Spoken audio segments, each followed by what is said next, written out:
ఈ రోజే డౌన్లోడ్ చేయండి. మీ ఫేవరెట్ షోస్ చూడండి.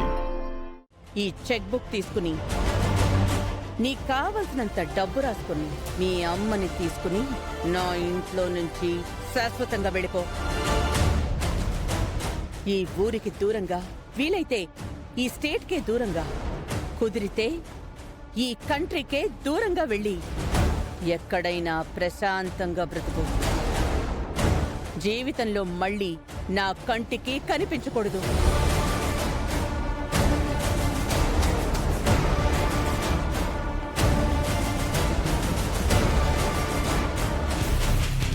ఏంటి చూస్తున్నావు? ఎంత రాసుకోవాలి అనా? చెప్పగా నీ ఇష్టం. నాకు కావాల్సింది నా కళ్ళెదురుగా మీరు లేకపోవడం. చెక్ బుక్ ఇచ్చారు, రాసుకోవడానికి పెన్ను కూడా ఇస్తారా?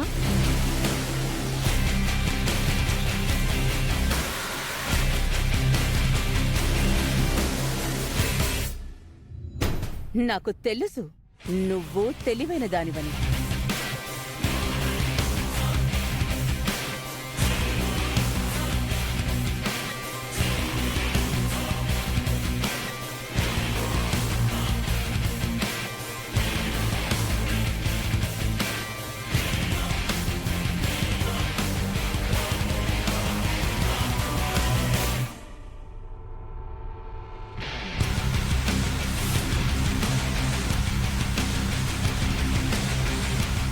ఏంటిది?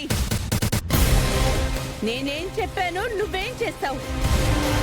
నీకు నచ్చిన అమౌంట్ రాసుకోమంటే 1116 రాసావు. ఏదైనా శుభకార్యానికి 1116 ఇస్తారు మా వాళ్ళు. మీ స్థాయికి మీరు 1,116 ఇవ్వచ్చు, కానీ నాకంత ఆశ లేదు. ఈ 1116 చాలు. ఇవి నేను చదువుకోవడానికి మీరు నాకు పెట్టిన పెట్టుబడి అనుకుంటాను. మీరు నాకిచ్చిన ఆశీర్వాదం అనుకుంటాను.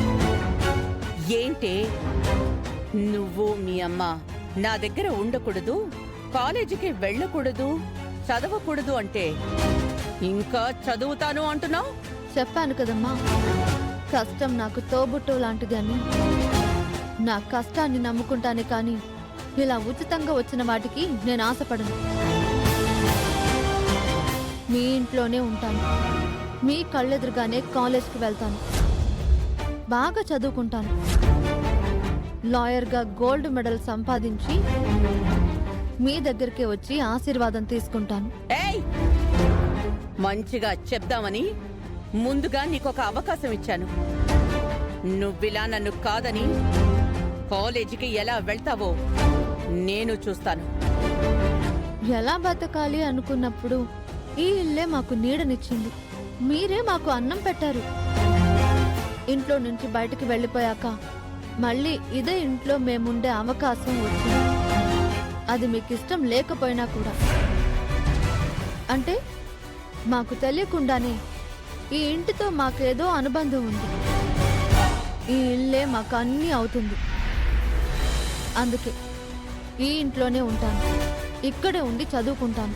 మా నాన్నకిచ్చిన మాట ప్రకారం లాలో గోల్డ్ మెడల్ సంపాదించి మంచి లాయర్ అని పేరు తెచ్చుకుంటాను. ఈ చెక్ని డబ్బుల కోసం ఆశపడే వాళ్ళు ఉంటారు, వాళ్ళకివ్వండి. మీరేం చెప్తే అది చేస్తారు. లేకపోతే ఎవరైనా అనాథలకు ఇవ్వండి. మీ పేరు చెప్పుకుని 10 కాలాల పాటు అన్నం తింటారు. నా చదువుకి అడ్డం పడాలని, నా భవిష్యత్తుని కొనాలని ఇంకోసారి ప్రయత్నించకండి. కష్టాన్ని నమ్ముకుంటాను కానీ ఇలాంటి అడ్డదారులని నమ్ముకోను.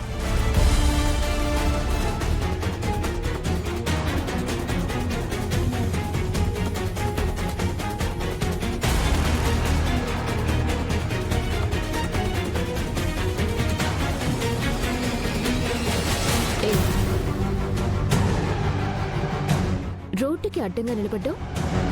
రోడ్డు ఏమైనా నీదా లేదంటే కాలేజ్ నీదా? కారులో హార్న్ అనేది ఒకటి ఉంటుంది కదా, దాన్ని కొట్టాలని నీకు తెలీదా? దారికి అడ్డంగా నిలబడిందే కాక నాకే సలహాలిస్తున్నావా? ఇది కాలేజ్కి వెళ్లే దారి. స్టూడెంట్స్ వస్తూ ఉంటారు పోతూ ఉంటారు. మెల్లిగా రావాలని నీకు తెలీదా?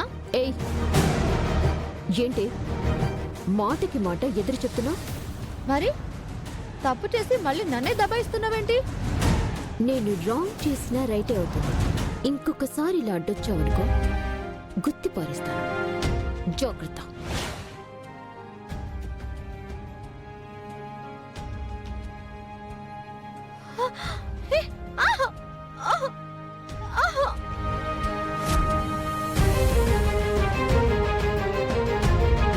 This is my gift.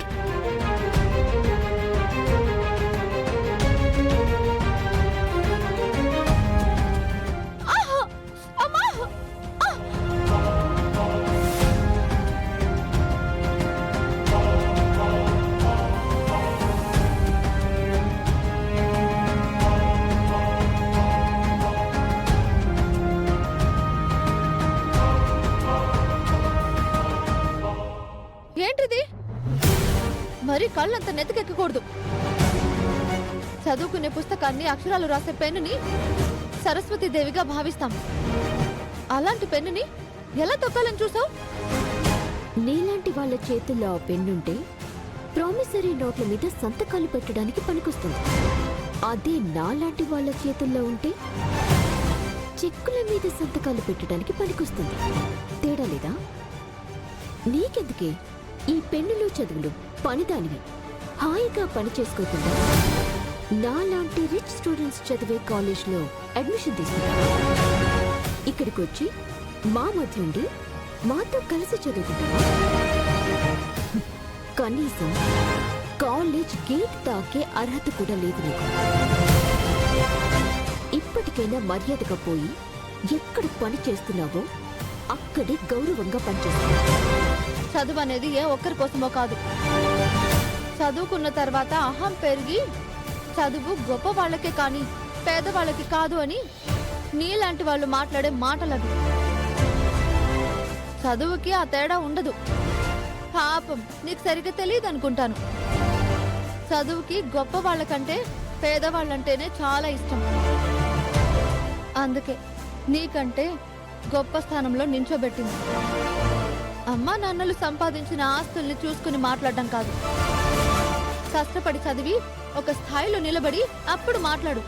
గొప్పదాన్ని అనిపించుకుంటావు. నిజంగా అలా చదువుకోగలిగితే ఇలా మాట్లాడడానికి సంస్కారం అడ్డొస్తుంది. ఏంటి ఎక్కువగా మాట్లాడుతున్నా? నా కాలేజ్కి వచ్చి నాకే క్లాస్ ఇస్తున్నావా?